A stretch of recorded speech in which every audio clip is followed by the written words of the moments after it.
So again, welcome everyone to today's session. As I said, kind of two halves of the tale today. We will be talking through how to review trial information, at least some best practices, what we think is some major efficiency gains that our software provides in order to look through trials that you receive. Probably most commonly, you aren't the one who did the trial work. You've received it from an external cooperator, or maybe the internal trialist group, and you're responsible for reviewing and summarizing them, trying to show some efficiency gains and tricks that ARM provides to be able to do that most efficiently. Then the second half, we will take that information, this knowledge we've just built in our head by looking at these files, and let's try to store some of that information within the trial. And that will help us if we are running summaries in the future, being able to categorize and know what information is useful to use and what isn't. Okay, so step one, like I said, here we go, kind of reviewing your trial information in ARM. So I guess just to run through the idea of just a regular human reviewing the trial without some of our tricks might look a little bit like this. I'm going to open up the trial file on my computer, and now I have to page through every section of the trial. Maybe the header, hopefully the treatments is pretty similar to when I sent them the protocol in the spring, but I have to go through, at least for sure, every single tab of that site description, looking for things that I care about. Is anything missing that we really need? Did they put in the coordinates? Did they put in the weather details that I would care about? Does anything look just blatantly wrong, or that they didn't do enough of something? Did they not? Did they put in some preposterous date that doesn't make any sense? Things like that. And having to do that with every single screen in your site description. Then we'd move on to the assessment data, kind of have that same list of questions with the headers of what assessments were taken. Did they fill in everything we needed to about the assessment they performed? Does it seem like they performed it differently than I wanted, et cetera, et cetera. Lots of questions, lots of things to think about. And you're probably just kind of relying on your experience and your human eyes to look through that trial. Then, of course, let's type up an email if there is things missing, if there's information we really need that's not there. Now we need to communicate that back to the trialist in order to pull up that information, collect those details that we need. And then, yay, we're done with trial number one. And probably you're not tasked with reviewing just one single trial. You probably have a whole stack of them. So pretty bleak picture, a lot of a pretty time-intensive process at the most time-intensive part of the year, I suspect. So that's kind of the common pain points that we see. I think a lot of efficiencies that we can try to gain, because that's pretty dreadfully inefficient, what we just described. So I think the number one tool that we can offer in ARM to really try to break free of that really tough process that we just outlined would be to try to automate as much of that process as we can. And I think our validation feature really is excellent for that. So if you use the validation function, couple of things ARM can do, and of course, since it's a computer, it does all of these things very, very quickly. In the blink of an eye, boom, it can do these things. It can, kind of programmatically step through every section of the trial, doing a variety of things. It can refresh anything, any of your calculations, calculated fields or calculated columns, or translated fields. If the trialist prefers a different language, and then it comes back to me, it can be translated by ARM automatically. into my own language. Then it can do some pretty basic cross checks. So if I, if I filled in a unit but left the value blank, ARM can tell, well, wait a minute, that's a little strange. Sure seems like this value should get filled in. Or vice versa, if I put in a number, but the unit field is empty. Pretty clear that something's not right, and it can flag that. And it can do some date checking. Of course, it can't ever know that, oh, this was supposed to happen a week later than it did. It doesn't know your research, but it can check that if I accidentally typed in, or if the trial is typed in 2024 for the assessment date, but everything else in the trial is 2025, I'm like, wait a minute, that doesn't make any sense. Think, some inconsistencies like that, it can catch. And last but definitely not least would be to verify any rules that are in place. And they could come from the study definition, the template used to create the trial, but most commonly, those can come from user-defined rules that you have put in, or the sponsor has put in to the trial. And so let's switch over to ARM. Oh, and I have the wrong trial open. I'm going to switch over. I'm using our tutorial study list. So if you ever want to follow along, or if you watch the recording and kind of want to trace through what I am seeing, I'm using the tutorial. You just click this checkbox at the bottom of your study list, and you can see the same set of files gets installed for everybody. And I'm going to use the validate your trial, because that's a great illustration of the validation functionality. So I've got a trial here that is kind of purposefully messy, of course, for us to demonstrate things you could run into. So you would just open your trial and do from the tools menu, you would select the little check mark here, validate trial. And in the corner, I probably should have pointed it out before I clicked it. We'll click it again, so we'll see. In the corner, there's this red text whenever ARM is thinking or performing an action. And there was a whole bunch that I went through real quickly, just talking through, oh, I'm looking at the header, I'm looking at the treatments, I'm doing this and that and that, which is what we had just seen in the slides here. But as soon as it ran into a problem, now it's stopped, and it's giving me this message that there is something in the treatments editor that is blank. It does not think that it should be. So if I click OK, ARM will actually take me right there, which is really nice if I'm the one capable of making that change. And so it takes me to the formulation concentration value. Now, there is no requirement that you'd have to fill in the formulation. Of course, for an untreated check, there is no such thing. ARM is picking up on this only because there was a unit filled in. And because there's a unit, it can make the assumption, I would imagine you need this form concentration value. So that is what it's asking for. And once I fulfill that requirement, that missing information, that pink highlight goes away. Or conversely, I could also delete out the unit. If I go, well, this product, I don't have those details for.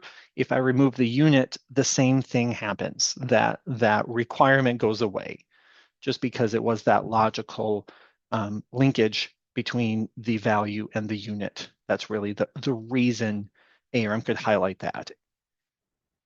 Again, the limitation for at least the baseline of validation is ARM doesn't know research, right? It doesn't know your research. It's just, it can just look through what you have and make some good guesses for what you might be missing. And this is a good example of that. Hey, I can guess you want to fill it in because you did the unit. So now I can return to the tools menu and I can run validation again. If you want to take a look in this corner again, you'll see that red text scroll pretty quickly as it does each section. We didn't get very much farther before we found another problem. So now it's telling me in the assessment data header, I'm missing a rating date. And this one actually is something that either I or the protocol writer has implemented because it says study rule number. So once again, if I click OK, ARM will take my hand and bring us right to the problem location, brings me back to the assessment section and puts the cursor right where the value is expected to be. So in this case, the study rule. So I'm going to go over and switch to the study rules editor here. This is how you can add more knowledge to this validation checking. We can tell ARM specifically that in this case, this very first study rule here,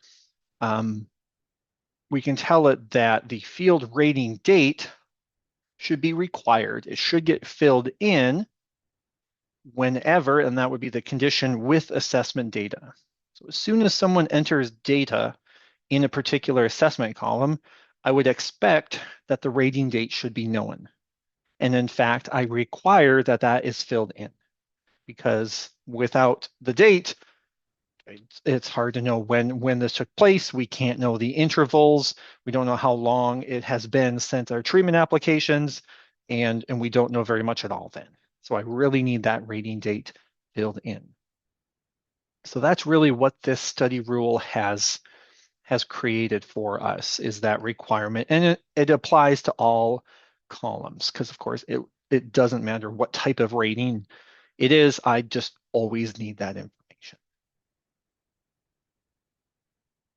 And you can see there are 4 different rules implemented. We'll just kind of peek ahead. We also have in the site description the latitude and the longitude fields. Those are both required.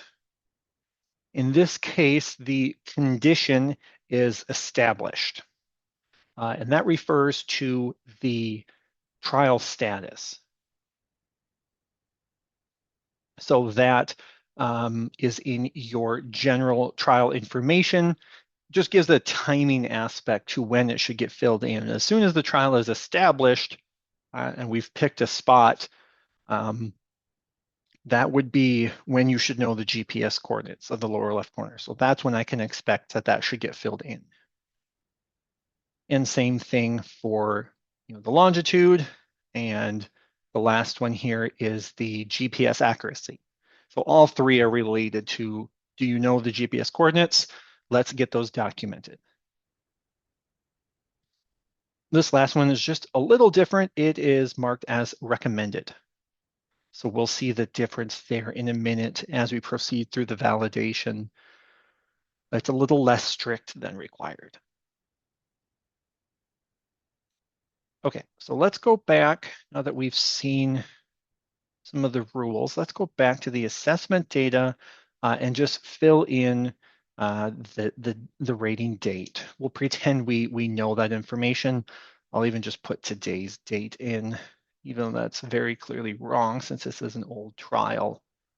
But I'm doing that for all of these columns. You'll notice a lot of them didn't have information, didn't have that information in them. So I could continue this process coming back to the validate trial, or if you're a toolbar person, there is a shortcut to validate with that little check mark icon there. But especially for kind of today's overall target, I think a more useful tool would be to validate trial and log all of the errors. So instead of stopping as soon as we find a problem, ARM is going to run its full routine and just make a list of everything that went wrong. So when I run that, like I said, all the way through the process, and now we just have a list. Instead of taking us to each thing that we can fix, we can generate this list of issues. And so we have a list of validation messages. The items in red that are errors, that's the highest level or the worst problem. If you have an error, the trial is not valid. Something that is required isn't there. And sure enough, we have this list. It's required to fill in the latitude. It's required to fill in the longitude. Those are important issues. We've identified those fields as being very important, and they have not been filled in.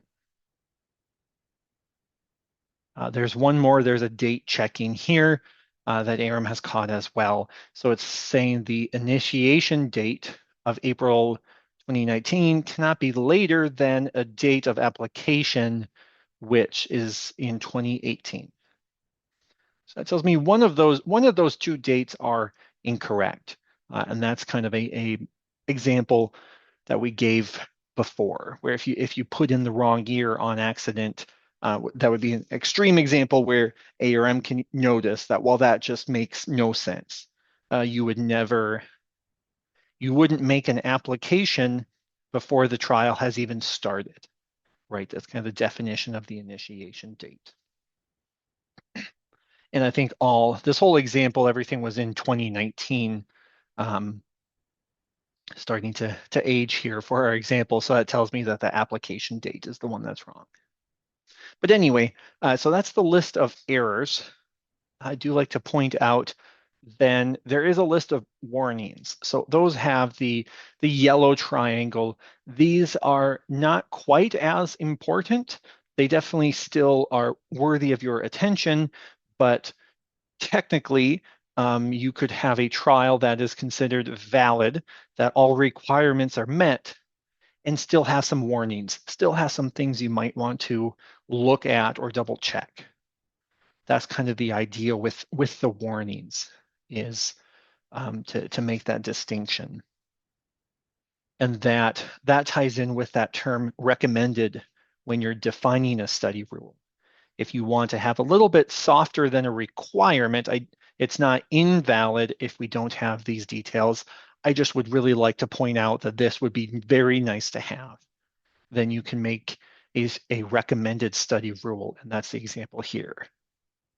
So it'll show up for anyone running validation. It will remind people, hey, this is an important detail we would really like to capture, but we're not going to stop the show. We're not going to declare this trial isn't valid until it gets filled in. It just is important.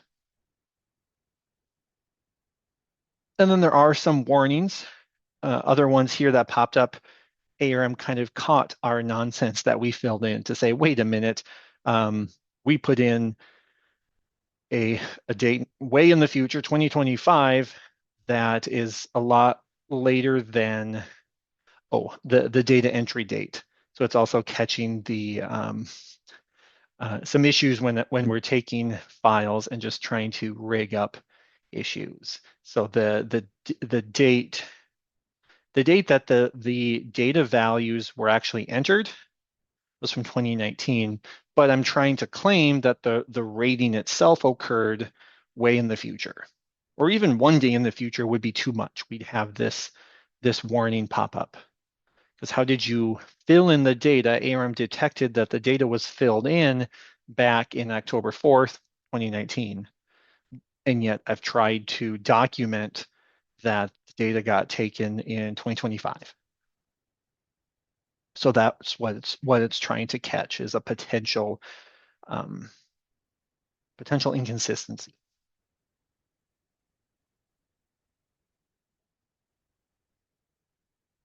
So again, this was the validation, but using the log errors. And the reason I think it's most helpful for the for this workflow is that if you're reviewing trial information, but maybe you're not the trialist yourself, you're going to need to communicate back, right, to obtain the information that you have to have.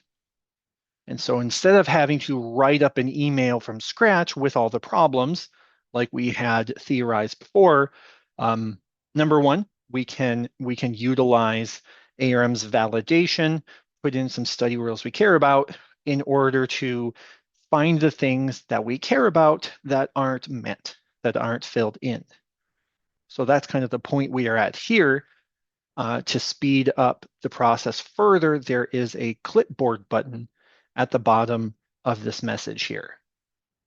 So if I click on that, it copies this list. So then I could paste it in an email. Let me just, if I pop up my email and I need to make a response to my trial list, I can do so. And I simply have to paste, because I took that list from my clipboard, now I can paste it into my message. And there we can say, this is what I found. The errors, I need you to, at the very least, resolve these errors in this trial. There are this list of warnings. Or of course, from here, I could smooth it over if I wanted to. I can make it a little nicer, just depending on how I want to communicate that. It's going to save me a lot of time than having to write this up myself. We've got everything that we found, right?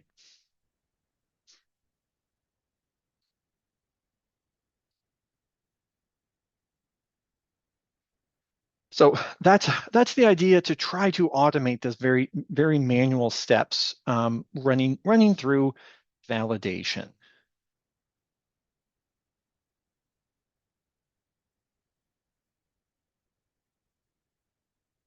So we've kind of done a lot of this here, but of course the main engine to really make that validation useful is to implement study rules.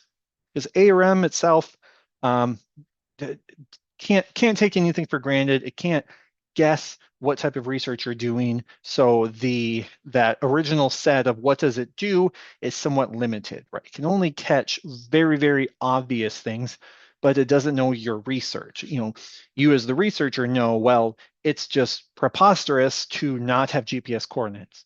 Or for this type of research, we have to have this, that, and the other, weather information at the time of application. We just have to, because that's the whole point of what we're trying to figure out. Things like that, ARM doesn't know unless you create study rules. And then it can use that validation and check all of those things that you care about in that particular trial. So this is kind of the general flow to implement this.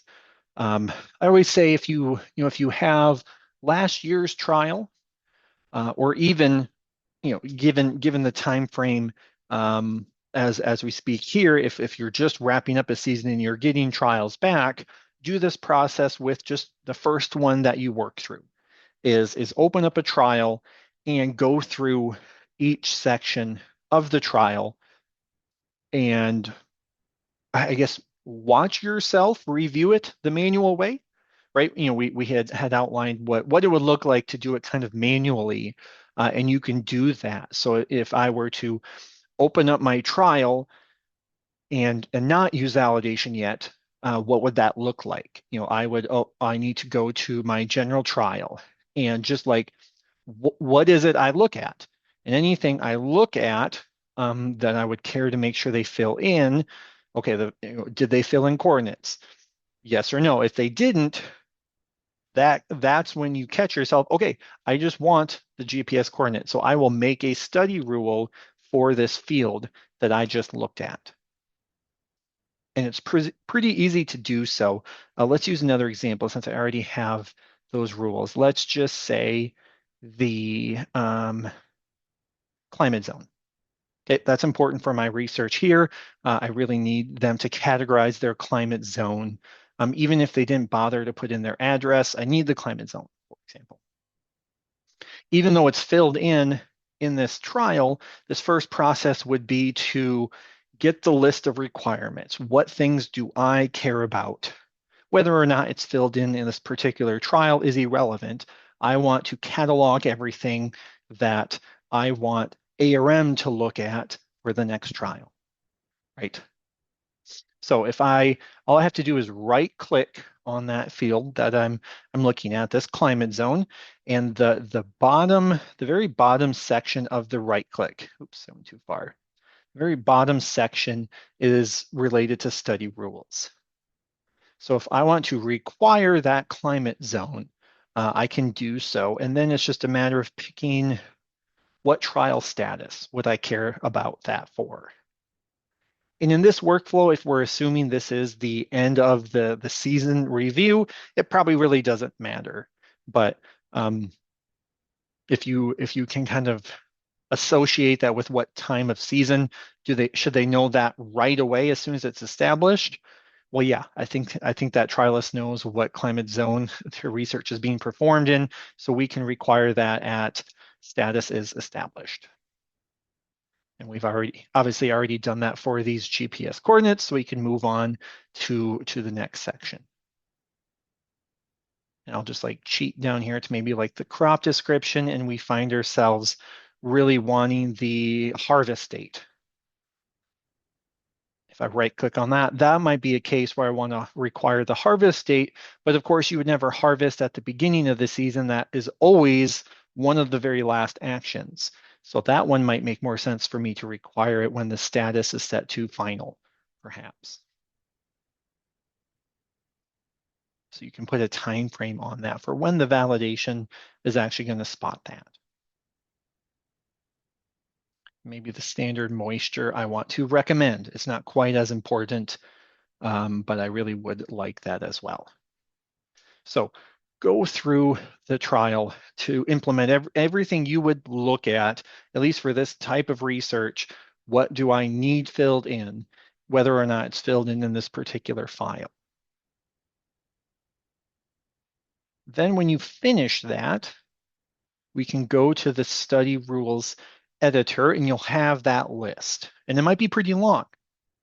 Doesn't really matter. In fact, in some ways, the longer the better, because every item in that list is one thing you don't have to look at yourself, but that will have ARM do automatically very, very quickly in every single trial that you want to look at, that you validate. So armed with that list of everything you would want to see, we can save this list. So that way we can put it in every other trial that we look at. So every other trial that we want ARM to scan through and check these requirements, we can do so. And we don't have to manually click through everyone, because of course that wouldn't save us any time at all then. So there's this button here to save set. We will save a set of the rules, put it into a file so it's easy to load into every other file that we work on. Best practice here, you can save this set of rules. It'll just be saved onto your computer in kind of the usual spot ARM looks at for these types of things. And I usually recommend picking a name that tells you what it does. So that way in the future, when you go to load a set, you just have a list of things that tell you, why would you want to pick me? Why would you pick this file? So in this case, this is just, my general trial review or whatever it is that would be most useful. Probably, I think pretty commonly, you end up maybe being somewhat discipline specific. It could even be more nuanced, just depending on how you would structure it in your mind or for the types of research that you use. But I think oftentimes for particular types of research, you have different sets of requirements. And just depending on how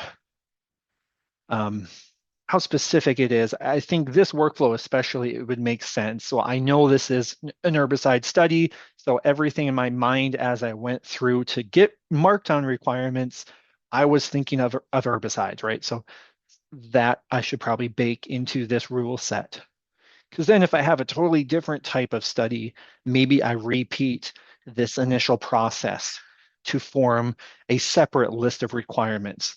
There might be a lot of overlap, and GPS coordinates are GPS. I need those in everything. That's just fine. But then you have different sets for the different things you would want to check.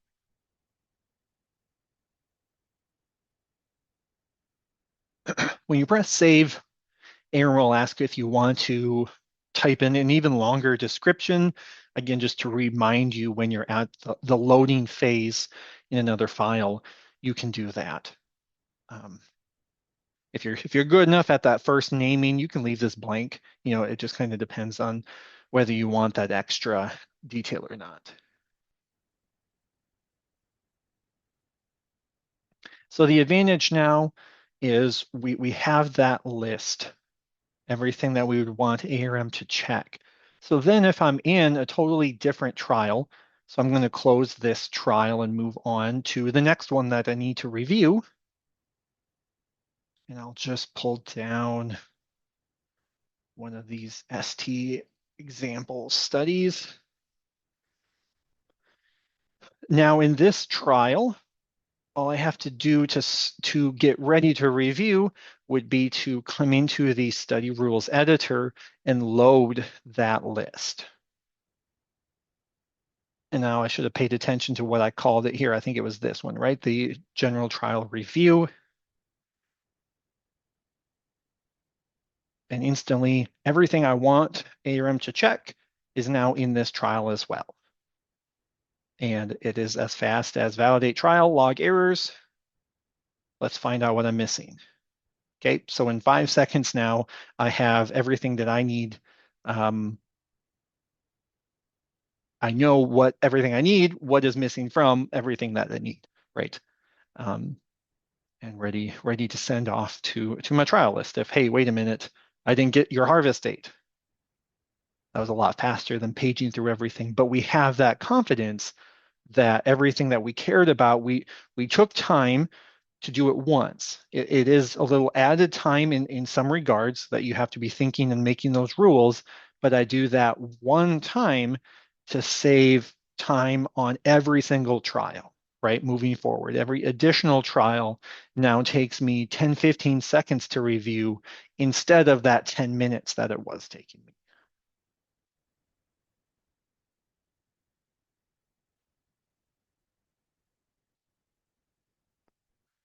So that's kind of the flow here. Listening out, just walk through everything, make a list of rules. Now encapsulate that, save it to a file, so that way it's very easy to just open a new trial, add that list, and then validate, and you're good to go.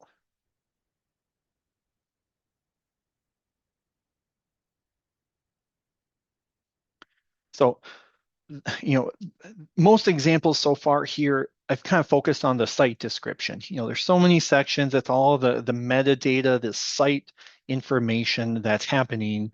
Kind of a bonus to tie us into this next half is looking at the data columns, right? The assessment ratings that we take. The header details, that description of what it is I've done for each assessment, very similar ideology, very similar certain details that I need to have. I just like to point out that you can take all of this power and capability and it kind of multiplies itself if you work on SEs. So that's your standard assessments. That's saving the description of an assessment to a file. So that way that same description is used in all of your trials. If you put study rules into those SEs, then you're really playing with fire. You really got a lot of capability because not only are you standardizing the assessments, but all of this benefit is being baked into your assessments as well. And there's a lot of nuance, even in just this type of assessment. I need certain pest details, but another assessment, a yield, you would never care about the pest. We're not even looking at the pest at all. So you just have kind of a more extreme version of your site details, even just within every single assessment list. So if you implement study rules and start doing that in your assessment section and save those as SEs, it just really multiplies the power there. You don't really have time to show SEs, but you can check out, we have some tutorial videos and we've done previous webinars on those as well if you kind of want to dive into that rabbit hole.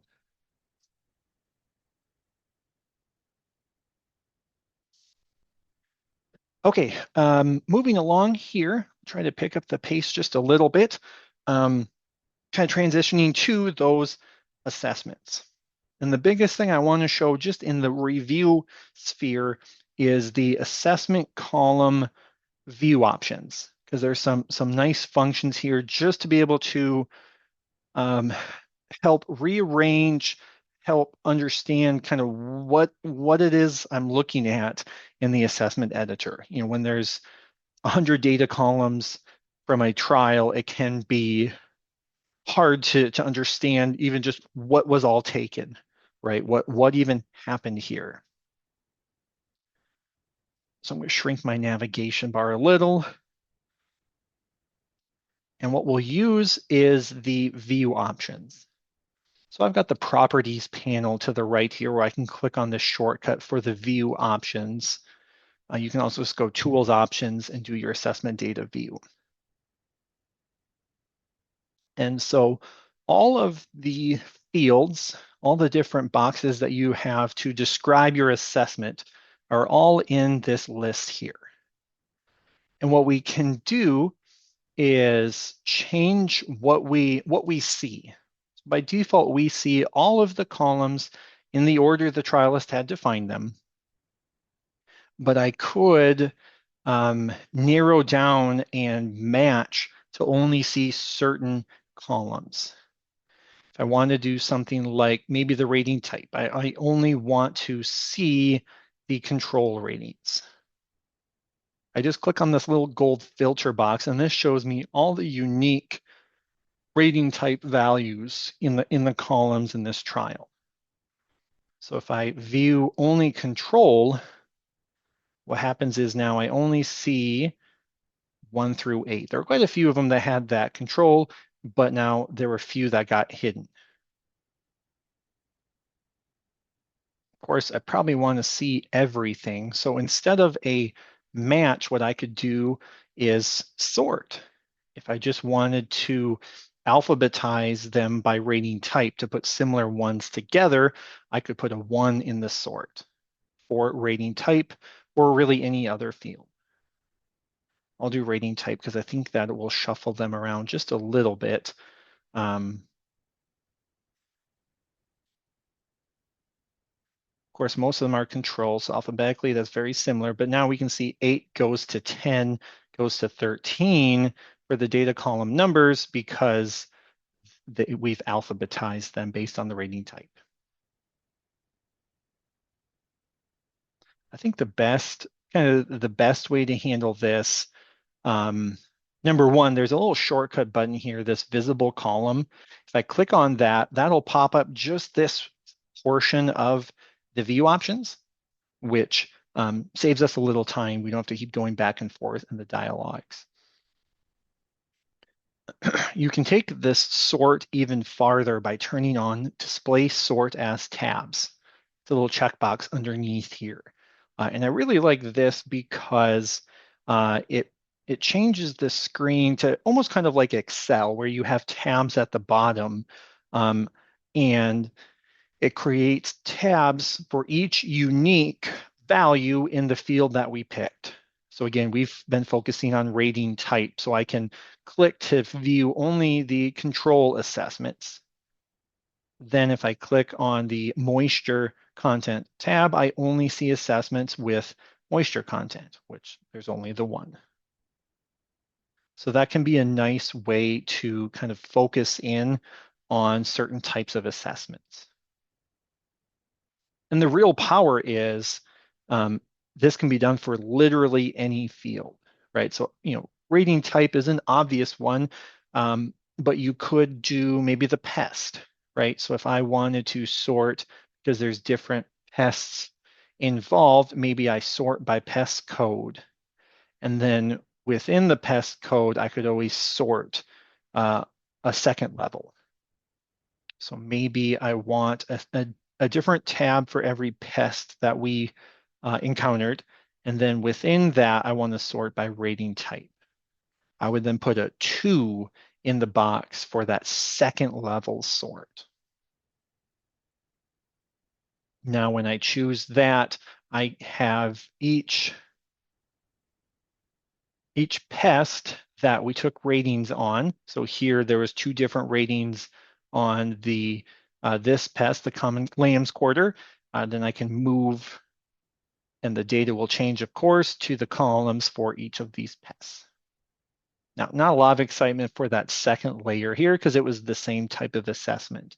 If I do the blank though, then at least we'll see it has, with everything that has a totally blank pest code, they all come into this category.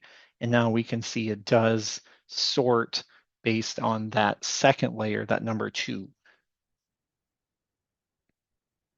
So the important thing here is the column numbers are never changing, right? We haven't rearranged the data. We haven't removed any data. It's all still saved in the trial. We're simply manipulating what I see. So that way it's easier for me to make sense of it all, for me to look and understand what was performed, how was it performed, and things like that. So just to hammer home, it's the view options, and there's the shortcut button to be able to see these view options.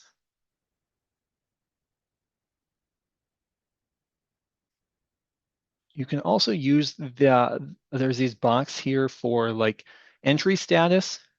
So if you're getting interim data back, you could view only columns that are empty and just check, oh, should any of these be filled in? Should I be asking them, how come you haven't filled that in? Or I'm doing data review, so hide the ones that aren't done yet because I know they're not working on them yet. And that will filter out certain columns, again, just from the view. In this case, all of the data have, or all of the columns have data, so it's not going to make much of a difference.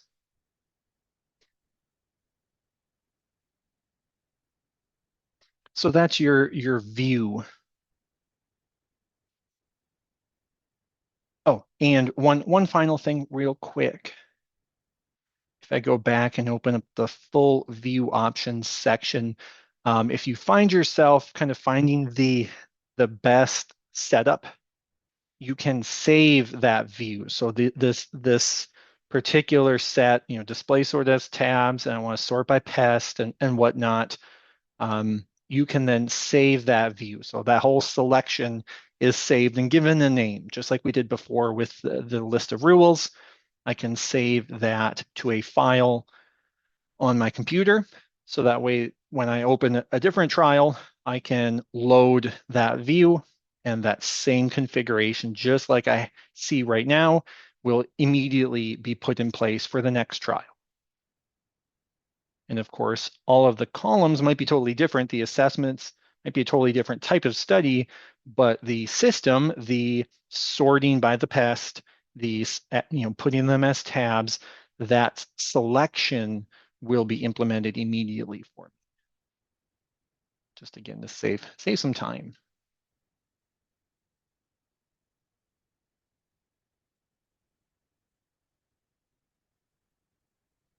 Okay. So part 2, kind of the second half here of our topics. Now that we've tried to, as efficiently as possible, look through our trial, there are kind of a few different areas where we can classify the information that we are learning by looking at this trial. And really, the idea of this topic came up as we're having people ask and trying to figure out how to review data, but then it's a matter of, well, now when I run summaries, how can I know this information, right? You put all this time, I myself sitting in the seat kind of know what happened in this trial, but what about in 2 years' time? Am I still going to remember these very specific details? No, there'll be a lot of trials that have happened between then and now. Or if I have a colleague or someone else that needs to pull in a summary and wants this information, how can that be communicated? What information is useful and what isn't? So that's the goal here. And there's a few different layers, a few different things you can do. So At the smallest level would be when you are looking at your assessment data itself. And we do a whole discussion on kind of the data confirmation of, okay, there's data points that are being put into the software from our rating. Are those accurate? Are those correct? Did we have any typos? Does this information make sense? So won't belabor those points much. You can check out our tutorial videos on our basic statistics to kind of refresh that whole process. But at the end of that, we had this option to exclude a data point. So if we have found ourselves some value that is not valid, whether it's something extreme, unusual happened to it, or we just know it's wrong. It's damaged. The sample we took was damaged, something, and we just don't want it analyzed. On that properties panel to the right, there is a box to mark a value as excluded. So the advantage, you can still have all the documentation of what you took. You can still have, in this case, my 4.1, that's the value that was recorded, but we know it's wrong and we don't want that value counted in the analysis. So this exclude checkbox will then draw a red line through the box. You can put in a comment to explain why is it being thrown out. So that way in the future, people know why it should not be included. And then just automatically, when you do any analysis, ARM will ignore it. And the key there, I'll just do it in on the screen here. Let's just pick the very first plot. You would click into that data point on the screen, and then to the right in your properties, and near the bottom, you have these details about the assessment. And we can exclude that data point and put in your reason. I think would be very important. So it is very clear and documented what went wrong. And there's that line through it. So very granular, very singular point here, what should be thrown out. And I just copied this slide from our statistics discussion. We don't really have time to belabor it, but just the points about when you're doing that data confirmation, and there's ways you can calculate like what's an outlier, what's an extreme value. But just because it's extreme doesn't mean you should just blindly throw it out.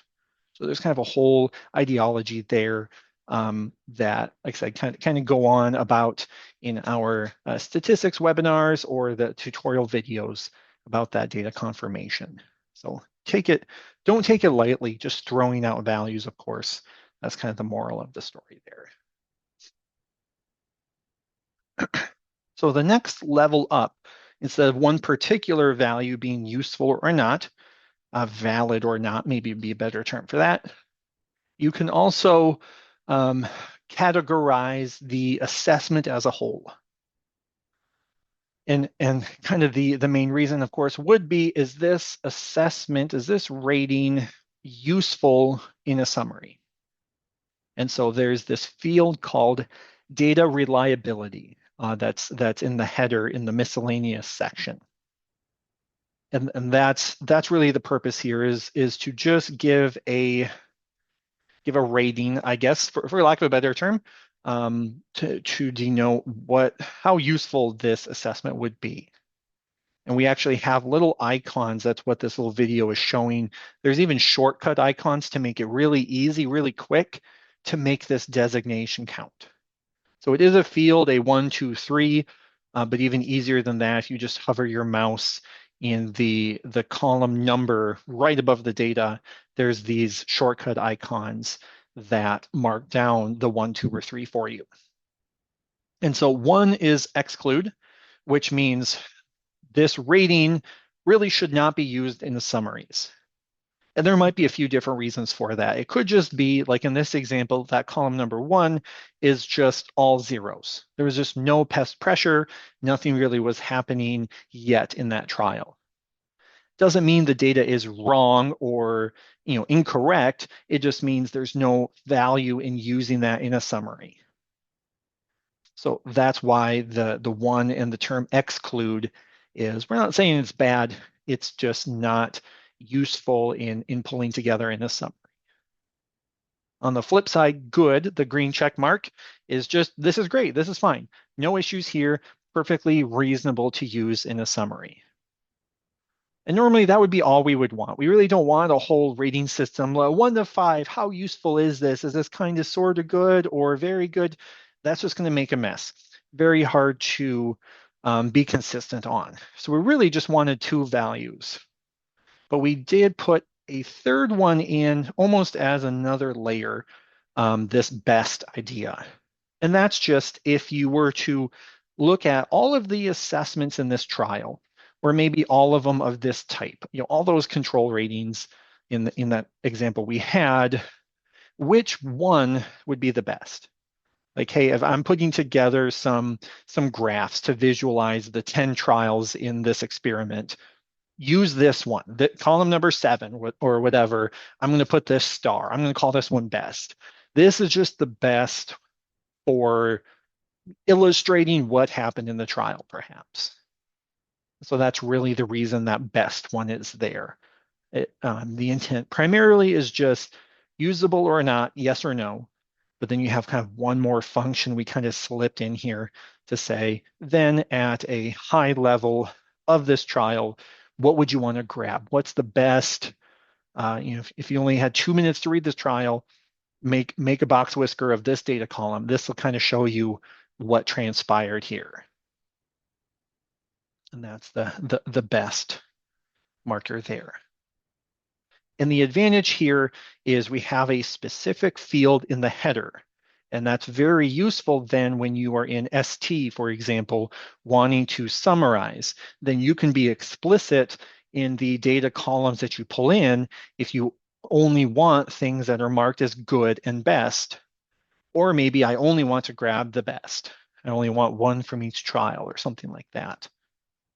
So that's why it has its own number value, its own field, even though it is a little easier to start with just that shortcut. I do like to really stress the purpose is just, is this useful for a summary? It's not really meant to be oh, this is good, this isn't very good. I don't think they did a good job here, or very, very simple. Is this useful or not? What should you use in a summary or not? And to that same point, just taking one more step back, there's one other location where you can do a very similar idea, but for the trial as a whole. So again, imagine later I'm tasked with performing a summary. We need to pull back the last 7 years worth of trials we've done at this company on this, that, and the other.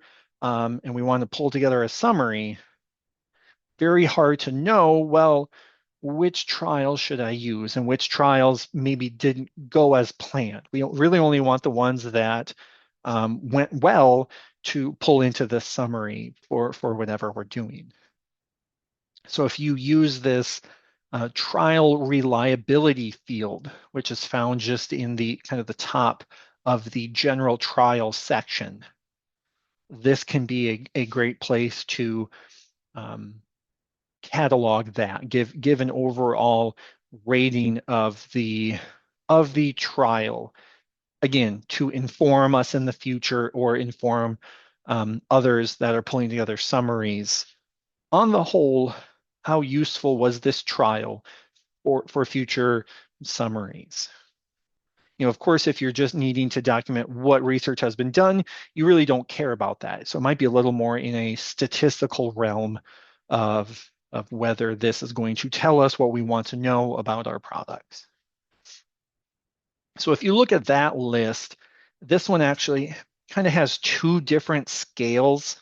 They're all in the same list here. So I tried to highlight with different colored boxes that there's really kind of just 2 sets you as a group could choose to use.